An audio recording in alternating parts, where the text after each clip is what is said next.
ያለምንም የዋጋ ጭማሪና በጊዜ ያለመረከብ ፍራቻ ሳይኖሩቦት በዲፕሎማቶች መንደር ሳር ቤት እንዲሁም የቤተ መንግስት ጎረቤት በሆነችው አዋሬ ላይ ቅንጡ አፓርትመንቶችን እነሆ እያለን ነው። ከ81 ካሬ ጀምሮ እስከ 4 ሚሊዮን ብር እውነተኛ ቅናሽ የተደረገባቸውን መኖሪያዎች 20% ቅድመ ክፍያ ብቻ በመክፈል የግሎ ማድረግ ይችላሉ።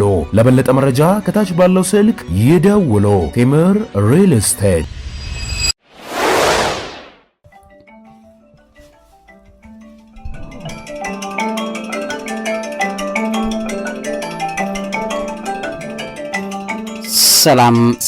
ሰላምና ጤናን ፍቅርን በረከትን ያድልኝ። ክብራትና ክብራን የሣድስ የዜና ቻናል ተከታታይ ቤተሰቦቻችን እንግዲህ ዛሬም ትናንትም እየሰማን ያለ ነው በጣም የሚያበሳጩ የፕሬዝዳንት ትራምፕ ፊቱን በኢትዮጵያ ላይ ያዞረበትን ነገር ሰምታችኋል ብዬ ገምታለሁ። ነገር ግን ጥርቅም አድርጋችሁ ሀሳቡ እንዲኖራችሁ ፈልጌያለሁ። በተለይም ደግሞ አሁን ባለበት ሁኔታ የትራምፕ አካሄድ በጣም የሚያበሳጭ ንግግሮችን መሰረት የሚያደርገው ህዳሴ ግድባችን ላይ ነው። ህዳሴ ግድቡን ኢትዮጵያውያን በጠቅላላ በአንድ ላይ የለፉበት የታገሉበት ደምንም ጊዜንም ገንዘባቸውን የሚሰጡበት እንደሆነ ይታወቃል። ይሄ ባለበት ሁኔታ ላይ ትራምፕ ግን ለግብጽ በግልጽ ያደላ ግብጽን እየደገፈ እና ግብጽ በቀጥታ ያደላ ሀሳቦችን 10 ሀሳቦችን እዛ ውስጥ የተካተቱ ነጥቦች አሉ። ከነሱን አንድ ጠቁማቸዋለሁ። በዛ ውጪ ደግሞ በዳቮሱ ስብሰባ ላይ ደግሞ እንደዚሁ ትራምፕ ይዟቸው የመጡ ሀሳቦች አሉት። የዳቮሱ ስብሰባ ላይ እንደዚህ አወዛጋቢ 20 ነጥቦችንም ይዞ ተገኝቷል። እነዚህ ጉዳዮች ምንድናቸው? እነዚህ ማየት ያስፈልጋል ማለት ነው። እንግዲህ በህዳሴ ግድባችን ላይ ተመልክቶ የውሃ ፍሰትን ይቀንሳል ለግብጽ በሚል ለግብጽ በቀጥታ የወገነ ኢትዮጵያን ኢግኖር ያደረገ ወይም ኢትዮጵያን የናቀ በጣም የሚያሳዝን ንግግር ነው የተናገረው በዛ ላይ እንደሰማችሁት ማለት ነው። ሁለተኛ ደረጃ ደግሞ የአሜሪካ የገንዘብ ድጋፍ አለበት በኢትዮጵያ ህዳሴ ግድቡ ላይ በሚል የተናገረው ነገር በጣም ያናድዳል። ይሄ በውሸት የተሞላ እንደገናም ደግሞ በውሸት የተሞላ መሪ ሀገርን የሚመራበት ደረጃ ላይ ነው ያለነው። በጣም የሚያሳዝን ደረጃ ማለት ነው። ስለዚህ ይሄ በኢትዮጵያ ደግሞ የተካደ ሀቅ፣ ምክንያቱም ህዝቡ የተሰባሰበ ያዋጣውን ገንዘብ የሚክድ ነው። ይሄንን እዛ ቦታ ላይ እንዳነሳ አይታችኋል። ከተናገራቸው ንግግሮች መካከል አንደኛው የሆነች ትንሽዬ ወንዝ የሚል ሲጠቅሳት እዛ ላይ ሰምታችኋል። ይሄም በጣም የሚያበሳጭ ነው። አባይን እንደዛ አድርጎ የገለጸበት ሌላኛው የመረጃ እጥረትና አእምሮም ደግሞ ከዚህ መረጃ ውጪ እንደሆነ የምታውቁበት ሌላኛው ጉዳይ ከተናገራቸው ንግግሮች መካከል አንደኛው እኔ የአባይ ወንዝ እዛው ህንዱ ግብጽ ውስጥ ያለ ይመስለኝ ነበረ ብሎ የገለጸበት ምን ያህል ጂኦግራፊ እንኳን ትምህርቱን የማያውቀው ወይም ደግሞ ጂኦግራፊን ሳያውቅ ዓለምን ሳያውቅ ፖለቲካ ሳያጠና የአሜሪካን የሚያክል ግዙፍ ሀገር የሚመራ ሰው የነጋዴ የሚመራት ሀገር እንደሆነ ታያላችሁ ማለት ነው። እና በጣም ያሳዝናል። ሌላኛው ያነሳው የኖቤል ሽልማትን በተመለከተ ግድቡን በተመለከተ ሰላም ለማስፈን ትራምፕ እንደሚለው ኖቤል ሽልማት እንደሚገባኝ በሚል ጠቁመዋል። እዛ ቦታ ላይ እንግዲህ ሁልጊዜ ደጋግሞ የሚያነሳው የኖቤል ሽልማቱን ነው። የሰላም አለቃ መሆን ራሱን ለመሾም የሚፈልግ ሰው ነው። በሌላኛው ደግሞ ግብጽን ይጎዳል ግድቡ በማለት በግልጽ ተናግሯል። እንግዲህ ለግብጽ የውሃ ቱሪዝም እንደገና ደግሞ የዝናኛ ነገር ላይ እጥረት ይፈጥርባታል የሚል በጣም ለግብጽ ችግር ይፈጥርባታል። ለኢትዮጵያ ግን ችግር አይፈጥርም፣ ለግብጽ ችግር ይፈጥራል። በጣም የሚያበሳጭ ንግግር ነው። በሌላኛው አምስተኛው ደግሞ ሉዓላዊነትን ተመልክቶ ግድቡ የኢትዮጵያ ሉዓላዊ ስኬት ቢሆንም አንዳንዴ ከግብጽና ከሱዳን አንጻር ሲታዩ ችግር እንደሆነ ትራምፕ የተናገረው ነገር እዛ ላይ ታያላችሁ ማለት ነው። በጣም ይሄም የሚገርም ነው። በሌላኛው ስድስተኛው ደግሞ ለድርድር ተመልሰው ወደ ጠረጴዛው ላይ ወይ ለድርድር መጥቻለሁ የሚል ለሰላም ድርድሩ ለመግባባት ፍላጎት እንዳላቸው በደብዳቤ ለግብጽና ለሱዳን መሪዎች እንደገለጹ ለኢትዮጵያ ችግር የለውም ቢገለጽም ባይገለጽም ምክንያቱም ወዷ ነው እንደ ኢትዮጵያ ትሸጣለች ወይም ደግሞ ግድቡ ላይ ያለውን ነገር በነጻ ሰጣቸዋለች ወይ ትሸጣላቸዋለች ኤሌክትሪክ የሚል ሐሳብ አንስቷል እዛ ቦታ ላይ በጣም የሚያበሳጭ ነው። ስለዚህ ተመልሼ ድርድር መጥቻለሁ ያለበት ሲክሬት እንደምታውቁት ያው በግልጽና ግልጽ ለመናገር በአካባቢው ላይ በከፍተኛ ደረጃ እየሰራው ብሎ ለሚለው ነገር እንደማጣቀሻ አድርጎ ሊጠቀመው እንደፈለገ ያስታውቃል። ያው የሰላም ስምምነትን ማመጣ ነኝ ሰላም ማሰፍን ነኝ የሚለው ነገር ለማረጋገጥ በእጅጉ እንደሚጠቀምበት ይታወቃል። በሌላኛው በስምንተኛ ደግሞ ቴክኒካል መፍትሄ የሚል ቃል እዛ ላይ አለ። በትክክለኛ የቴክኒክ ባለሙያዎችና ፍትሃዊ ድርድር መፍትሄ እንደሚገኝ የሚጠቁመው ነገር እዛ ትራምፕ ሲናገር ተሰምቷል። በዘጠነኛ ደረጃ የመብራት አቅርቦት ግድቡ ለኢትዮጵያ መብራት እንደሚያመጣ ተናግሯል። ስለዚህ ለግብጽና ለሱዳን ሊሸጥ ወይም ደግሞ በነጻ ሊሰጥ ይገባል ኢትዮጵያ በሚል አስቀምጧል። በ10ኛ ደረጃ እንግዲህ የቀድሞ አግሪመንት በተመለከተ በ2020 የፈረመው የድርድሩን እንዴት እንዳልተሳካ እዛ ቦታ ላይ የጠቀሱትና አሁን እንደገና ለመሞከር ፍላጎት እንዳላቸው ያሰፍሩበት ነገር እንደሚታወቀው በግልጽ ለመናገር እንግዲህ ከሰሞኑ በዚህም በዳቮሱ ንግግር ላይ በግልጽ ይዞት የመጣው አጀንዳ አለው። ያም አጀንዳ በተለይ አንድ ከሰላም ጋር ተያይዞ ይሄ አንድ ቦርድ ኦፍ ፒስ የሚባል ለማቋቋም የሚፈልገው ተቋም አለ። ይሄም ቦርድ ኦፍ ፒስ የሚባለው እንግዲህ የሰላም ቦርድ ነው። የሰላም ቦርዱ ብሎ በሚያቋቁመው ትራምፕ ማቋቋማሉ ብሎ የሚለው የሰላም ቦርድ ማለት በከፍተኛ ደረጃ የሚያሳዝን ነገሮችን ላይ መሰረት ያደረገ ነው። እንደምታውቁት የጋዛ ህዝብ ሞት ላይ መሰረት የሚያደርግ ነው። ስለዚህ ይሄንን በተመለከተ ቦርድ ኦፍ ፒሱ ወይም የሰላም ቦርድ አቋቁማለሁ ብሎ የሚልበት ሀገር ላይ እንደዚህ ሀገራትን ከየቦታው ላይ የሰበሰበበት ነገር እንዳለ ታያላችሁ። ይሄን መሰረት በማድረግ እንግዲህ የሰላም ቦርዱ የሚባለው የሚቋቋመው አንደኛ የጋዛን አስተዳደር መምራት፣ ሁለተኛ የጋዛን ጦርነት ሙሉ በሙሉ ማቆምን ለማረጋገጥ በዛ በአስተማማኝ ሁኔታ ላይ እንዲተከል መስራት የሚል ነው። በሶስተኛ መልሶ ግንባታ ላይ የሚሰራ ነው። የተፈራረሰው የጋዛ መሰረተ ልማትን መልሶ ለመገንባት የሚያስችል ቦርድ ነው ተብሎ ነው የሚቋቋመው። በአራተኛ ደረጃ ዓለም አቀፍ ትብብር እንደሚሆን በጣም ብዙ ሌሎችም አፍሪካ ሀገራት ከደቡብ አፍሪካ፣ ሩዋንዳ፣ ብሩንዲ፣ ላይቤሪያ፣ ደቡብ ሱዳንን ጨምሮ የሚሳተፉበት ነው ተብሏል። በአምስተኛ ደረጃ የጋዛን የወደፊት እጣ ፈንታ ይወስናል ይባላል ይሄ ቦርዱ። ስለዚህ በ2020 የትራምፕ የሰላም እቅድና በሳዑዲ በፈረንሳይ መካከል የቀረበ የሰላም ስምምነት ሀሳብ ነው። ይሄ መሰረት አድርጎ ይሄንን ወደዛ የሚያቋቁም እንደሆነ አድርጎ ነው ትራምፕ የሚናገረው። ሌላኛው ቴክኖክራት ሲሆኑ ከአስተዳደር መመስረት ነው በጋዛ በሚል ያስቀመጠው አለ። እንግዲህ ከፖለቲካ ወገንተኝነት የሌላቸው ምሁራን የሚባሉት ኢንኮቴሽን የሚመሩት ኮሚቴ የሚያዋቅር ነው ቦርድ ኦፍ ፒሱ።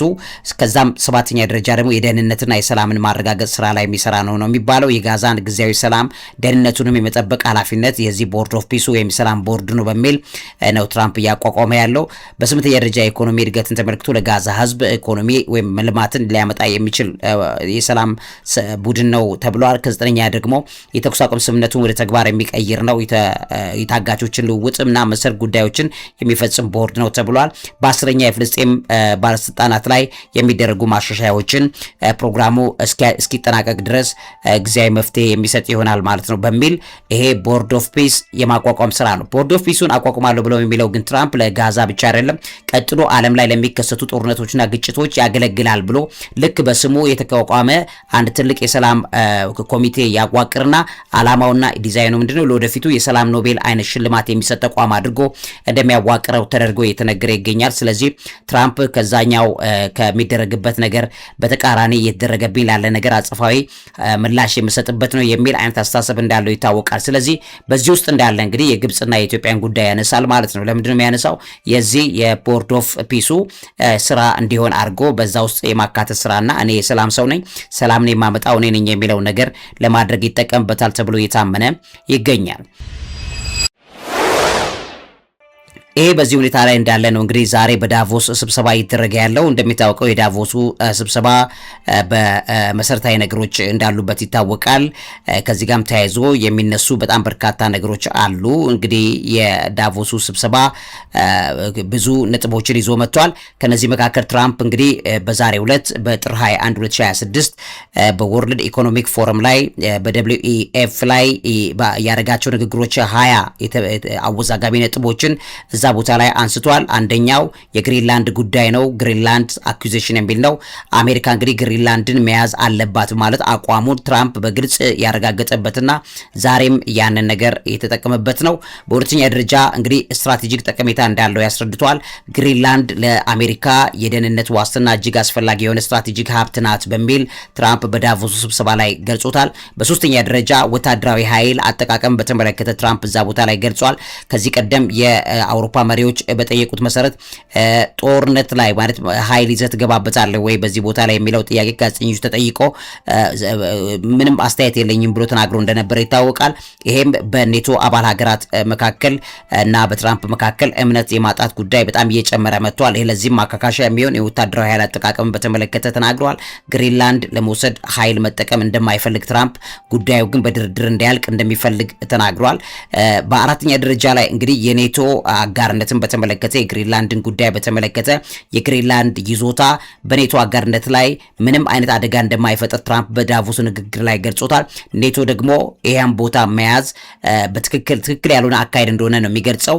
ይሄን መሰረት በማድረግ ደግሞ ትራምፕ የሚለው ነገር ቢኖር እኔ ለኔቶ ብዙ ያደረኩለት ነገር አለ ወደ ስልጣን ከመጣው በኋላ፣ ስለዚህ የኔቶ አካል ዳቮስን ማናት ግሪንላንድን አሜሪካ እንድትወስድ ማገዝ መቻል አለበት። ያንን በማያግዙ 8ቱ በተባሉት ሀገራት ላይ አሁን 10% በእስከ ሰኔ ወር ባለው ደግሞ 25% የሚጠጋ ታሪፍ እጭንባቸዋለሁ ብሎ የአውሮፓ የዚሁ የኔቶ አባል ሀገራትን ዴንማርክን ጨምሮ እነ እንግሊዝን ፈረንሳይን ጨምሮ ዝርዝር እንዳወጣ ይታወቃል ሰሞኑን።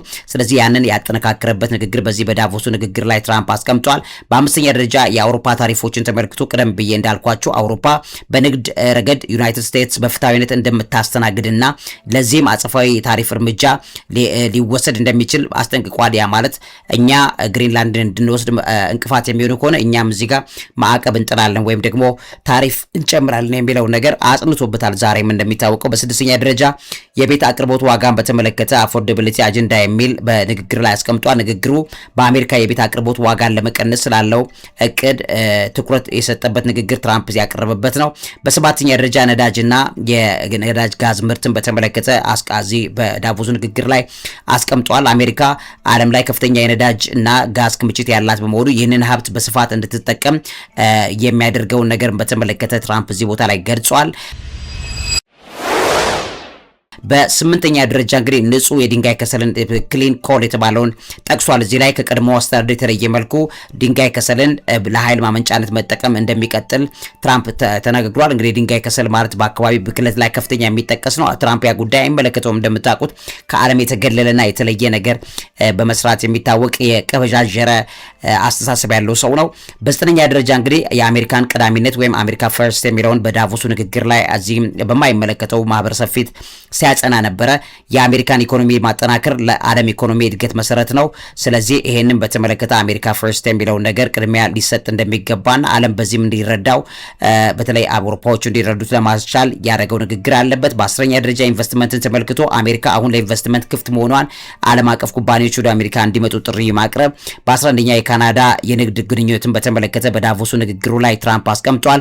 ከካናዳ ጋር ባለው የድንበር ጥበቃና ንግድ ዙሪያ ጠንከር ያለ የታሪፍ እርምጃዎች ሊኖሩ እንደሚችሉት ትራምፕ በዚሁ በዳቮሱ ላይ አነጋጋሪ ንግግር አድርጎ አቅርበዋል።